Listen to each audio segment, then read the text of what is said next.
Greetings everybody, thank you for checking out my video. I am your friendly neighborhood Uncle Pete, and this is my series Nails in a Coffin, where we learn that with great kills, there must also come great nails.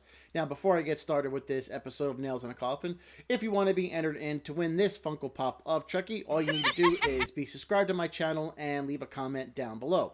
Now this is the last video you can comment on before I select a winner at midnight tonight, and I'll count all those comments up until then. You can enter once per video on all my videos, starting from my Nails in a Coffin episode on Black Friday until this episode today, including my Horror Movie Superlative series as well. And again, this is just my way of saying thank you and to spread some holiday cheer this month. If you're new here, first off, welcome. What I do on my Nails in a Coffin series is I perform a kill analysis on the on-screen kills in horror movies. And I rate the victims' actions and decisions. If they do something stupid, like just stand there, or if they run upstairs instead of running outside, if they don't double tap the killer when they had a chance, they're only going to get one nail in the coffin. Now, the more they fight to not die, the smarter they are, or they sacrifice themselves to save others, they're going to get more nails in a coffin. And my scale goes all the way up to 4 nails, because we always know more nails are better. And one note, if they stood no chance of survival, like if it's a surprise kill from behind and didn't even know what hit them, I'm going to go down the middle and give them 2 nails. So watch the video and I think you'll figure out how the process goes. And I've covered big franchises such as Friday the 13th, Texas Chainsaw Massacre, and Halloween. I'll put a card up there for you all to check it out. I appreciate it. So thanks for subscribing and commenting. That should sum things up. And if you have any questions, please let me know in the comments down below. So let's get ready and let's put some nails in a coffin in Krampus. Technically, nobody really dies in this movie. They're captured by Krampus. Anyways, even though they're captured, I'm going to count them as deaths in this movie. The first capture occurs at 27 minutes in. Beth was worried that she hadn't heard back from her boyfriend. So she convinces her parents to let her go outside and, walk to his house. She's walking through the snowstorm and all of a sudden it gets really dark. So she starts to look around and she sees this big horned creature on the roof of one of the houses. It starts to jump around and chase her, leaping from rooftop to rooftop. She finds a delivery van, goes over to the window, and she sees the driver inside, frozen to death. She's scared, so she hides underneath the van while Krampus is walking around outside. He jumps away and leaves behind a jack-in-the-box. The jack-in-the-box slowly opens up. Beth is looking at it. Nothing pops out just yet. But then Beth screams, and then we see a bird's eye view of the van shaken, and Beth is captured. So the first set of nails goes to Beth, and I'm going to give her 2.5 nails in a coffin. Now, this is the first time I've given half a nail. I normally, like I said earlier, I give 2 nails to someone who had no chance of survival. But I do like how Beth ran and screamed for help when Krampus started chasing her. She knew he was closing in, and she hid another van, and then, after finding the frozen corpse of the delivery driver, so she was terrified. Now, we didn't see what happened to her specifically. We just saw the van shake and heard her screaming. But she was close to 3 nails because obviously she didn't want to die. But when she ran and screamed, maybe if we saw how she was taken, I could have decided on 2 or 3 nails. So I'm going to make an exception here and give Beth 2.5 nails in the coffin. Currently, everybody is sleeping in the living room since Tom and Howard came back after Howard was attacked by one of Krampus's creatures. During the night when Howard was supposed to be on watch, we see a sentient gingerbread man, Mission Impossible himself, down from the chimney. Howard Jr. wakes up and he sees the gingerbread man. So he picks it up and takes a bite out of it because his character trait is pretty much fat kid. So the gingerbread man doesn't like this. He screams and it wraps a chain around Howard Jr. The chain starts to pull him up the chimney as he starts screaming, waking everybody up. They try and pull him down, but it is of no use and Howard Jr. is taken. Now, just because Howard Jr. is a kid is not going to let him escape the nails in a coffin, and I'm going to give him 1 nail in the coffin. First off, why would you eat something that came down from a chimney? Now, after he bit the gingerbread man and the gingerbread man got pissed and started wrap chains around Howard Jr. Never screamed help or did anything. He just watched as this gingerbread man, Cookie, started wrapping chains around him. He didn't scream until it was too late and he was about to get pulled up the chimney. But like I said, his character trait was to be the fat kid who breathes through his mouth. So they made Howard Jr. stupid in this movie, and then when you're stupid, there's a good chance you're only going to get 1 nail in the coffin. The family is now up in the attic looking around since they heard the screams of two of their kids. They're in the attic and they find a bunch of evil Christmas toys, Krampus's little minions. The Jack-in-the-Box had already swallowed Jordan, and Tom is fighting off an evil robot. Sarah is being strangled by Christmas lights being held by a Christmas angel, and Linda is fighting off an evil teddy bear. Linda looks over and she sees her other daughter, Stevie, unconscious on the ground. This gives her the energy to jump up, fight off the bear. She stabs him in the eye with an icicle. She then grabs an axe and saves Tom and Sarah. But she's too late to save Jordan, and she's pulled up the chimney and is taken. Now, we never saw how Stevie and Jordan became incapacitated and what led up to Jordan being swallowed, so I can't give her any nails, but I will say that Linda was a badass fighting off all these demon toys. Aunt Dorothy, who must have been on vacation from taking care of Charlie and Alan, she's next. Evil toys are attacking everybody in the living room, and Dorothy has a shotgun. She puts a round into the teddy bear and the Christmas angel. Now, before she can shoot the Jack-in-the-Box, everybody hears a horn blow. The window busts open, knocking out Dorothy temporarily. A bunch of creatures start pouring into the house, all kinds of them. One of the demon creatures picks up baby Chrissy, and the other ones start wrapping chains around Dorothy. They take baby Chrissy out the window, and then the chains pull Aunt Dorothy away as well. Now, Aunt Dorothy did not mess around. I'm giving her 4 nails in a coffin.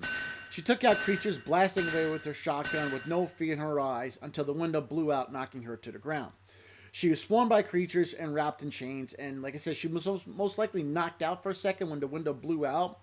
But she was not the type to go without a fight. Before she was taken, she even said, "Seen you in hell."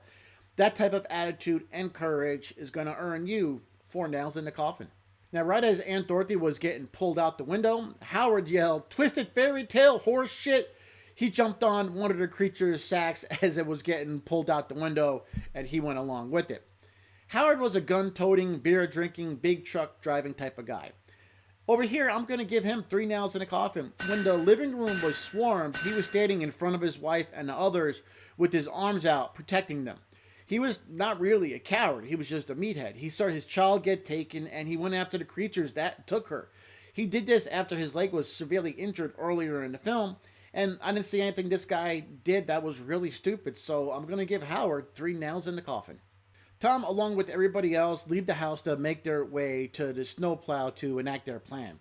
They were going to use it to get to safety and fight off the creatures. Grandma Omi didn't leave with them. She stays behind and tells the others to be good. They all leave. Krampus comes through the chimney and is face to face with Omni. And this is a pretty cool looking scene when you really get to see what Krampus looks like. Well, he's standing face to face with her. He opens his sack. She looks in, and then Krampus's creatures pull her in. Ami, she showed no fear when she was face to face with Krampus. And I'm also going to award her 3 nails in a coffin. She, in fact, sacrificed herself to give the others a chance to make it into the snowplow in order to escape. She didn't back down or anything, and she probably knew she wasn't going to make it, but she stood there strong in the face of this giant demon. The only reason I did give her 4 nails is because she did just stand there. If she fought a little bit, she probably would have earned herself 4 nails in the coffin, but she's going to earn herself an easy, solid 3 nails in the coffin. The next 3 captures all happen in very quick succession. Tom, Sarah, Linda, Stevie, and Max are trudging through this blizzard to get to the snowplow. And the snow is up to their knees. They're getting close to the snowplow. Tom is holding up the creatures with the shotgun. He tells his wife she has to go. He's blasting away, giving the others a chance to get inside the plow. He runs out of ammo, and eventually Krampus's minions pull him under the snow. While that was happening, the ladies were getting the kids inside the snowplow. Stevie was about to get in while Linda was getting pulled under the snow. She's now up to her waist. She told her daughter to go and get to safety, giving her one last hug. Sarah, she helped Stevie get into the snowplow, and once Stevie was in, before Sarah can go help Linda, Linda was pulled under the snow also. Now, right after Sarah got Stevie and Max inside the cab of the snowplow, she was grabbed from under the snow as well, which was still knee-deep. Max was hanging out the window trying to help his mom. She told Max she loved him, and she was pulled under the snow. This is a fun part of the movie. There's a lot going on all at once. Let's start with Tom. He earned himself 4 nails in the coffin. He told his family to go on and not worry about him while he was blasting away with the shotgun at these demon creatures. And he probably knew he was going to be taken since, shotguns don't have unlimited rounds. But he was more concerned with his family getting to safety than with his own safety. And he had no regard for his own well-being in the face of danger. And that's a prime example of somebody earning themselves 4 nails in the coffin. Linda, I'm going to give her 3 nails in the coffin. Earlier in the film, right before Jordan was taken, she went to Ellen Ripley in the attic with an axe, knocking away the Teddy and Christmas Angel demon to save Tom and Sarah. She was pulled under the snow, but she was more concerned for her daughter at this time. Telling her, I love you, go get to safety, don't worry about me. And that's an easy way to earn yourself at least 3 nails in a coffin. Sarah, she was the final adult remaining, and I'm going to give her what I gave Linda, 3 nails in a coffin. And it's for the same reason that I gave Linda 3 nails. She cared more about her son than her own safety. She didn't show any fear, which, could have affected her nail count, but she was brave. She wanted her son to get to safety, even knew she was about to get taken. And it was another capture that wasn't easy for me to give 3 nails in the coffin. All the parents are now gone, and only Stevie and Max are left. Max can't get the snowplow to start, and now it's getting swarmed by Krampus's minions. They get inside the cab, grab Stevie, pull her out, and carry her away. And in a few minutes, we're going to see her get thrown into a fiery pit. But I'm going to give her a nail rating now. She was just a kid, but she really didn't go without a fight, and I'm going to give her 2 nails in a coffin. There was really nothing she could have done because she was terrified. She just lost her mom getting pulled under the snow while she was getting attacked by numerous demons. She didn't really have too many options here, so I'm going to give Stevie a solid 2 nails in the coffin. Max is the only one left, and he finds Krampus and his minions in the middle of the woods, and it looks like they're having a big bonfire party. Max, he starts yelling at Krampus, saying he takes back his wish and just wants his family back. He's yelling at Krampus when this big pit opens up in the ground. He sees some minions holding Stevie over the pit, and Max is screaming, saying, take me instead, but they throw her in the pit anyways. Krampus then picks him up with one hand, and he holds him over the pit. Max apologizes and says he just wanted Christmas like it used to be. Well, Krampus doesn't seem to care, and he drops him in the pit anyways. I'm going to give Max 4 nails in a coffin. He was a tough, brave little kid. All he wanted was a Christmas without any fighting, bullying, and, people acting like assholes. And I can't really knock a kid for that. He stood up to Krampus and even wanted to trade his life in exchange for his family. He didn't battle Krampus with fisticuffs since he was just a kid, but I still have to give him credit, and I feel as though he earned himself 4 nails in a coffin for being a tough little kid. After Max was dropped into the pit, the next scene is him waking up on Christmas morning with all of his family present. They're all opening gifts, and they're being really nice to each other, and this was the Christmas Max always wanted. He opens a gift, and it's the Krampus belt, and everybody looks at each other, hinting that they all know what they just went through. The camera then pulls back through the window of the house, and we see that they're actually inside a snow globe in Krampus's place, and this leaves the audience with a very ambiguous ending. So there we go, ladies and gentlemen. Those are all my nails in a coffin for Krampus. Here's a summary of all the nails I've awarded. And as you can see, we have Krampus here with one of the highest average nails in the coffin since I started my channel, with an average of 2.5 nails in the coffin.